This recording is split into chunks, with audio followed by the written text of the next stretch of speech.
This art project is inspired by the Native American dream catcher. The Native Americans viewed dreams as energy that surrounds individuals as they sleep.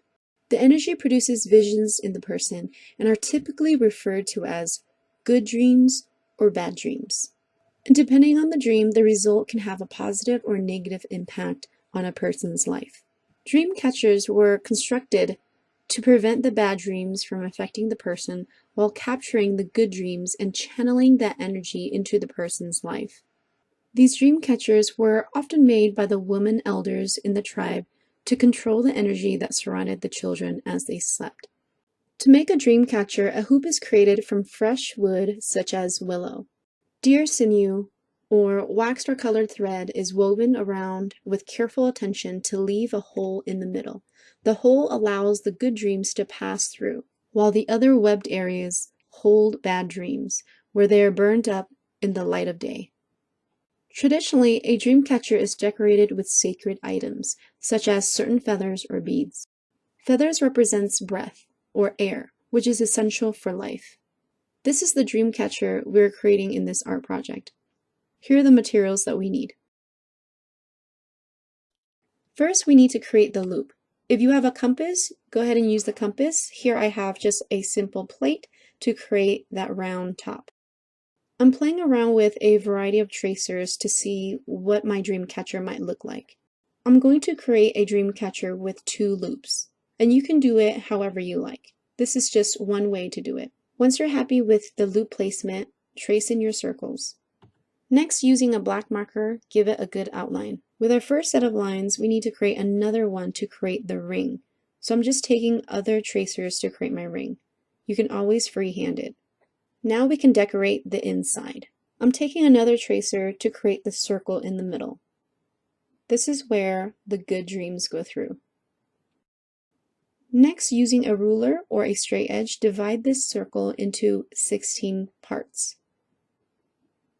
So first divide it into 4. Divide those pieces into halves. And then divide those pieces into halves. For the next part, we're going to draw in a shape that looks like a leaf. Starting from the middle circle, at the edge, you're going to create an arched line that goes towards the outer circle. And you want that arch to touch the straight line next to it. Now you have created half a leaf.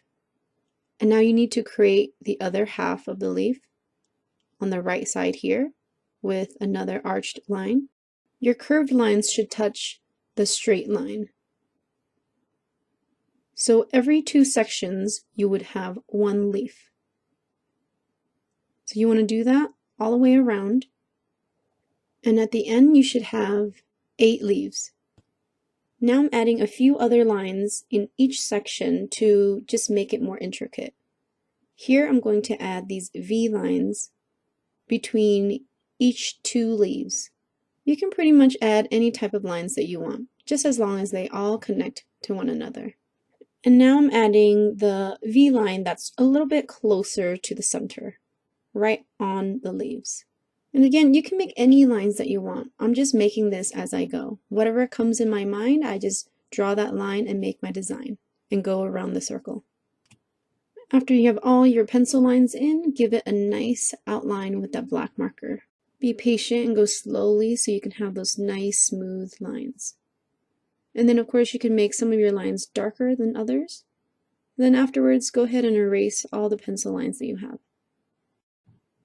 For my second loop, I'm going to create a stone right in the center. And if you are adding a stone, it could be any shape that you want. Mine is going to be a shape of a heart. And then I will create my lines coming from the heart towards the edge of the loop. And like usual, go in with that outline with the black marker. Next, we're going to add the 2 straight lines where we will string in the feathers. So one on the right side and one on the left side. And again, you can do more than 2 if you like. Now I'll add my 3rd line, my 3rd string that will connect the main loop to the smaller one. And I'll have it hanging right also below the smaller loop. Now go ahead and decorate your string with anything you like. Here I'm adding a few beads that are round, and I like things to be symmetrical, so I'll add one on the other side. And then add a few more in different places here. For the feathers, I'm going to create just very simple shapes like these leaf shapes. I'll add a few. You can create any feathers that you want. Here I'm creating 2 feathers that are rounded at the tips.